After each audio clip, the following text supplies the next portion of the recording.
judicial. ¿Por qué confías en que ya no depende del Ministerio Público y lo dices con cierto alivio? ¿Por qué? Porque hemos visto, como tú acabas de señalar, que el fiscal en un momento dijo, esto ya lo tengo armado, lo tengo listo y voy a ir en una acusación directa. Si hubiese sido así, Diana, hace mucho tiempo ya tendríamos una sentencia condenatoria en contra de Martín Vizcarra. Sin embargo, se ha pasado 4 años. tiempo para presentar una acusación. Como decíamos al inicio del programa, hoy día, como hemos visto, se inició el juicio a Martín Vizcarra por un presunto soborno de 2.3 millones de soles. Y ya está con nosotros la ex procuradora anticorrupción, Catherine Ampuero. Buenas noches, bienvenida. Buenas noches, Diana. ¿Realmente le llegó la hora a Martín Vizcarra? Porque hemos visto que el fiscal Juárez Atoche dice que está seguro de obtener una sentencia condenatoria.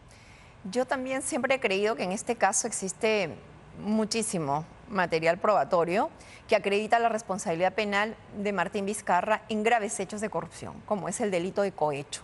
¿No? Por 2 obras, pues en este caso son 2 obras que se está investigando y que quede claro que no es por actos cometidos cuando era presidente de la República o cuando era ministro de Estado. No, eso era antes, cuando era gobernador regional de Moquegua, ¿no es cierto? Porque las investigaciones o los procesos por hechos de corrupción cometidos cuando era ministro, cuando era presidente de la República, todavía no estamos en etapa de juicio oral.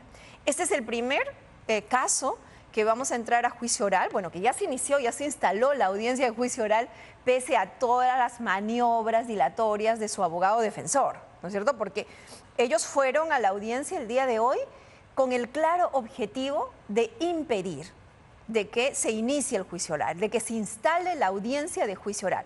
No lograron su objetivo, ¿no? La sala fue firme en señalar que la audiencia de juicio oral está legalmente instalada, denegó todos los pedidos de la defensa de Martín Vizcarra, y así que esta audiencia de juicio oral va a continuar en distintas sesiones. Y esperamos pues de que tengamos una sentencia también rápida en este caso.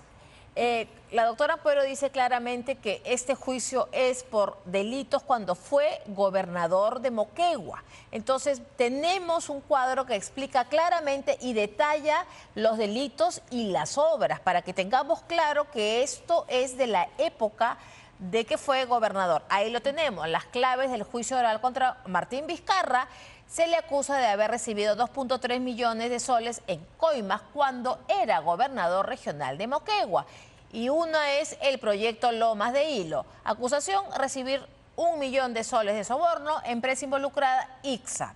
Proyecto Hospital de Moquegua. Acusación, recibir coima de 1.3 millones, empresa involucrada, Obrainsa. Entonces, estas son, ¿por qué? ¿De qué se le acusa? De que dirigió las licitaciones a estas empresas, a estos consorcios, a cambio de, como dijo el fiscal Juárez, donaciones, que no son otra cosa que sobornos. Por eso que está en el banquillo de los acusados, ¿no? Ahí dice que se le acusa de haber recibido. Entonces, la pena, ya sabemos de qué se le acusa, las penas. La Fiscalía pide 15 años de prisión por el delito de cohecho pasivo. Cohecho es soborno. Además, solicita que sea inhabilitado por 6 años de cualquier cargo público. Hay que recordar que actualmente Martín Vizcarra ya está inhabilitado 10 años, pero esa es la pena, 15 años por el delito de cohecho pasivo y 6 años de inhabilitación. ¿Se logrará esa sentencia en 3 meses, como dijo el fiscal Juárez Atoche? Sí, es posible. Ahora ya no está en manos del Ministerio Público, ¿correcto? Ahora digamos que la pelota está en la cancha del Poder Judicial.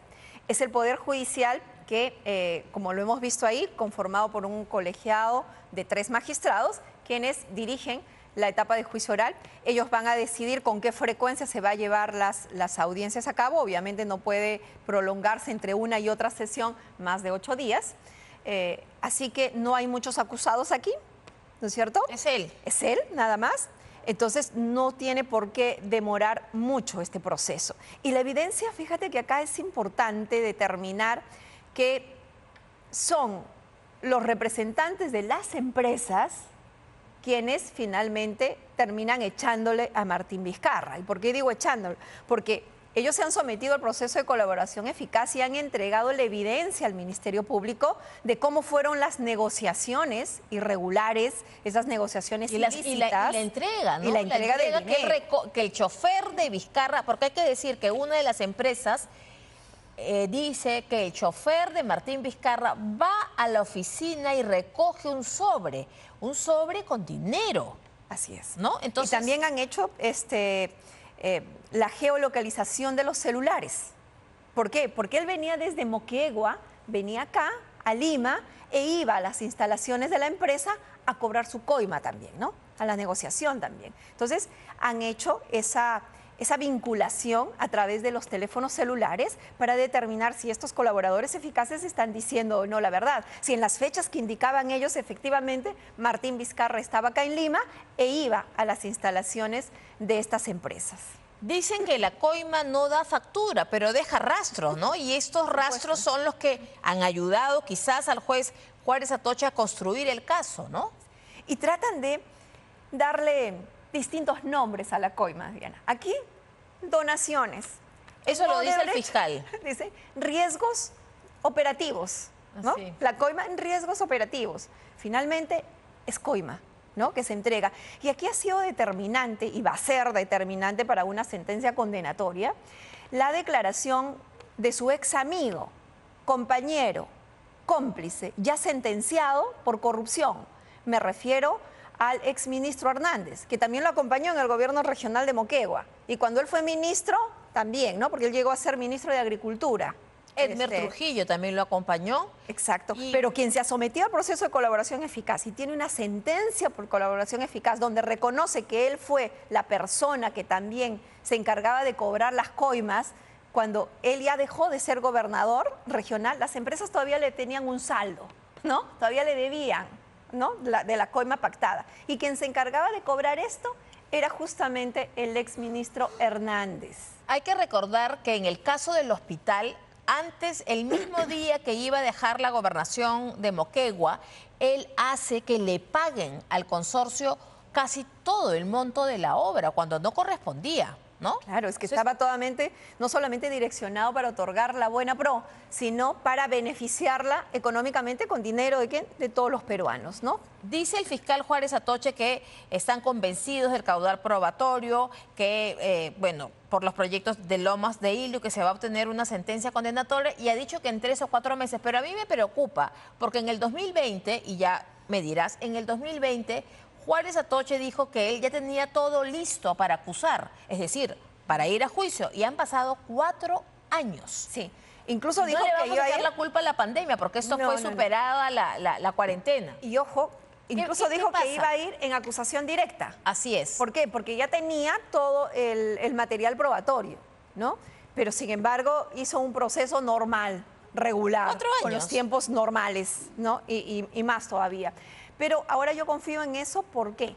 Porque ahora ya no depende del Ministerio Público. La secuencia de las sesiones de juicio oral depende del Poder Judicial. ¿Por qué confías en que ya no depende del Ministerio Público y lo dices con cierto alivio? ¿Por qué? Porque hemos visto, como tú acabas de señalar, que el fiscal en un momento dijo, esto ya lo tengo armado, lo tengo listo y voy a ir en una acusación directa. Si hubiese sido así, Diana, hace mucho tiempo ya tendríamos una sentencia condenatoria en contra de Martín Vizcarra. Sin embargo, se ha pasado 4 años. Tiempo para presentar una acusación. Este es un primer caso, como decíamos al principio, pero está pendiente el caso de los llamados moqueguanos, donde incluso uno de los implicados ha devuelto dinero. Entonces, ese caso todavía está lejos de entrar en juicio, pero hay que decir un detalle a los televidentes, que ese caso de los moqueguanos ya es cuando era presidente de la República. ¿Me equivoco? ¿Es así? Es así. Y aquí evidencia existe, y mucha evidencia. Aún todavía tengo en la memoria lo que acabas de señalar, ver la mesa llena de fajos de billetes, ¿no? Donde alguien que también decidió colaborar con la justicia señaló cómo era el pago de coimas y cuáles eran los porcentajes.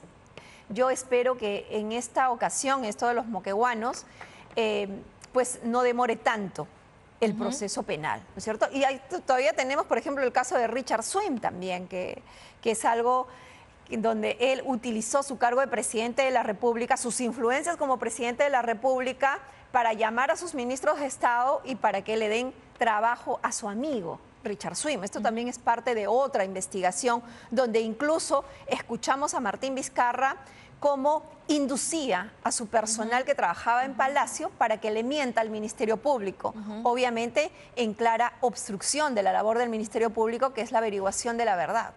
Y hablando de procesos pendientes, la doctora Ampuero ha presentado una denuncia por la compra, que algunos la llaman la compra criminal de pruebas rápidas. ¿Cómo va ese proceso, el caso de las pruebas rápidas? Porque se reabrió, después de archivarse lograron que se reabra. Así es, lo archivó el fiscal Villena, se reabrió el caso porque nosotros presentamos un reexamen, ¿ya? Se ha abierto la investigación y ahora quien va a tener que decidir esto es la actual fiscal de la Nación. La doctora Delia Espinosa. La doctora Delia Espinosa tiene entonces en sus manos este caso de las pruebas rápidas. No hay un plazo donde los fiscales tengan que decir, bueno, ya es hora de rechazar o de reabrir o de seguir. No tienen un plazo porque puede estar así por años o no. Bueno, la investigación preliminar o diligencias preliminares señala el Código Procesal Penal que debe durar 60 días. Sin embargo, otorga la facultad al fiscal para que, de acuerdo a las circunstancias del caso, a la complejidad de los hechos que se investigan, pueda ampliarlo. Y ahí no señala hasta cuándo puede ampliarlo. Simplemente dice que, o sea, lo deja a criterio del fiscal de acuerdo a la complejidad del caso. Pero lo triste aquí, Diana, es que cuando Villena reabrió el caso, ¿ok?, nosotros además solicitamos que amplíen esta investigación por el delito de homicidio en su contra. Lamentablemente, el fiscal decidió no ampliar la investigación por homicidio, sino abrir otra carpeta, otra investigación, con lo cual esta decisión debilita las dos investigaciones, porque el delito que se le imputa, ¿no?, de colusión, y el delito de homicidio parten del mismo hecho, materia de investigación, el mismo hecho. Entonces, abrir eso, que es un solo hecho, en dos carpetas fiscales diferentes, distintas, lo único que hace es debilitar el caso. Lamentablemente, la Procuraduría, que es la que defiende los intereses del Estado, no ha activado ningún mecanismo para que esto se acumule, para que sea un solo caso conforme nosotros habíamos presentado. Y bueno, ahora está en manos de la fiscal de la Nación, Delia Espinosa, que esperamos pues que ahora que ha asumido pueda acumular esto ahora que en una sola carpeta. Creo que todavía fiscal. No asume oficialmente, ¿no? Ha sido elegida, sí, pero bueno, estaremos pendientes de los procesos de Martín Vizcarra sobre y de esta todo que Villena acusación. no decida dejar el cargo archivando la investigación, dejando un archivo por ahí. Bueno, estaremos pendientes y muy atentas de ese caso. Muchas gracias, doctora Catherine Ampuero.